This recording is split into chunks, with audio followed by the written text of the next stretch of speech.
বন্ধুরা, এই মুহূর্তে দেশ ও বিদেশ থেকে আজকে যারা এই ভিডিওটা দেখবেন, কোসো Newton YouTube channel, Facebook page, সবাইকে শুভেচ্ছা, অভিনন্দন।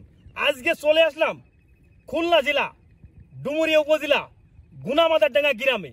এখানে আমার শ্রদ্ধেয় দাদু, উনি কি জাতের করলা লাগাইছে আজকে তার কাছ থেকে জানবো তার পরিচয়টা। দাদু, আপনি কেমন আছেন? ভালো। এই আপনার নামটা একটু বলেন। সুভাষ মন্ডল। সুভাষ মন্ডল। আপনার গ্রামের নাম কি? গুনামাদারডাঙ্গা। আপনার উপজেলার নাম কি? ডুমুরিয়া। ডুমুরিয়া। এইটা কি জাতের আছে করলা? কিরাউন। কিরাউন জাত। আচ্ছা, এই কিরাউন যে জাতটা এ কতদিন আগে লাগানো হয়েছে? 2 মাসের মতো। 2 মাসের মতো।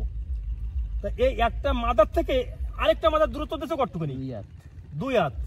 আচ্ছা, মাদায় যে বীজটা কি ফাটাই দিছিলে নাকি হচ্ছে ডাইরেক্ট পুঁতিছিলে? ফাটাই দিলে। ফাটাই দিলে। তা ফাটানোর এইটা নিয়মটা একটু বলো। কতটুকুনি এই একটা উস্তের বীজ কত ঘন্টা ভিজাইছিলে? 24 ঘন্টা। 24 ঘন্টা। 24 ঘন্টা ভিজানোর পরে এই বীজটা কি কোনো টুপলা বেঁধে ই করা হয়েছিল? জাগে দেওয়া হয়েছিল। জাগে দিয়ে যখন মুখ ফাটিছিল তখন হচ্ছে তাবাই দেওয়া হয়েছিল। আচ্ছা, একটা তাবাই কয়টা করে বীজ দেওয়া হয়েছিল? 2টো করে।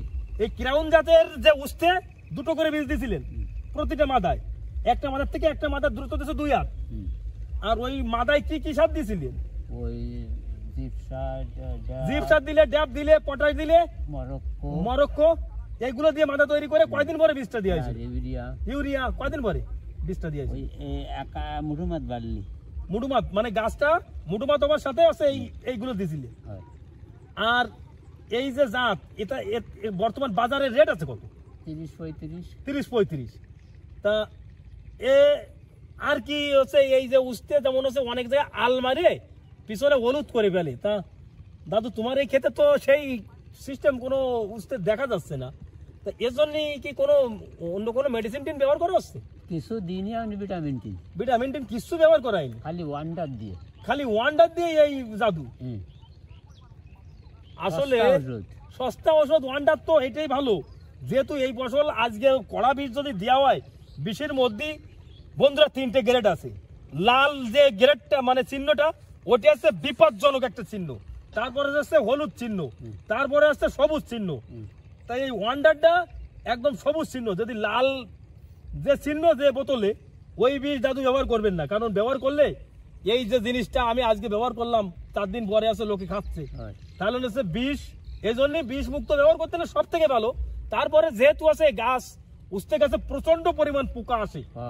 পোকা তো ঠিক রাখার জন্য একটু ব্যবহার না করলে হয় না। তা সবসময় ব্যবহার করবেন যেটা আছে সবুজ, হলুদ, 3টে মানে একদম নো কোয়ালিটি যেটা, সেটা আছে ব্যবহার করবেন।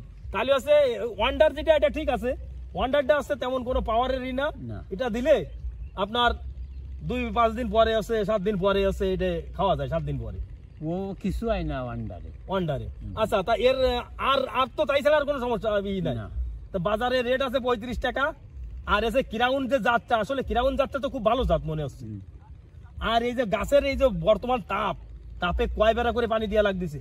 এতদিন তো 2 বার দিয়েছি। আমি এই ধার ঘরে একবার দিচ্ছি, একদিন পরে একদিন। এই যে কোসড়ি দিয়ে ঢাকিয়েছেন, কোসড়ি দিয়ে ঢাকিয়ে এখন একদিন পরে একদিন দিলে চলতেছে।